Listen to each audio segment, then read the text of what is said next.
Внатрешната ревизија во Министерството за земјоделство, шумарство и водостопанство ќе покаже како се спроведувало доделувањето под закуп на државното земјоделско земјиште. Од длабинската и опсежна анализа, тргнувајќи од договорите склучени во 2016 година па наназад, првите резултати се очекуваат до 31 декември годинава. Според министерот Николовски, поради обемноста на материјалите, ревизијата ќе трае подолг временски период. Формирани се голем број на тимови и едни од договорите кои што ќе бидат разгледани, односно кои што ќе подлежат на таа ревизија, секако се и договорите кои што се склучувани од овој регион. Првиот прелиминарен извештај на ревизијата ќе го добиеме на 31 декември и овие тимови ќе продолжат да работат и во периодот што следи. Веќе од страна на Министерството се покренати судски постапки за раскинување на конкретни договори, зашто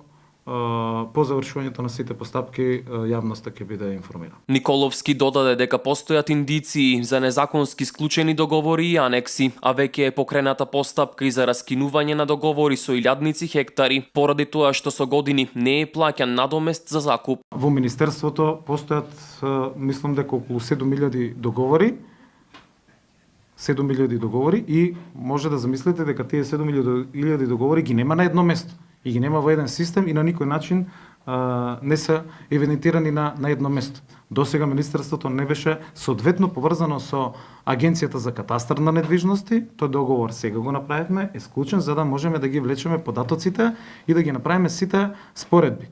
И за тоа за колкава површина и каде се имаме склучени договори и од друга страна што е она што е слободно државно земјоделско земјиште кое треба да се стави во функција и кое што треба да биде дадено на земјоделците на некој начин за да се обработува. Според податоците на Агенцијата за катастар за недвижности, земјоделското земјиште во сопственост на државата изнесува 170.000 хектари, од кои под закуп се 100.000 хектари.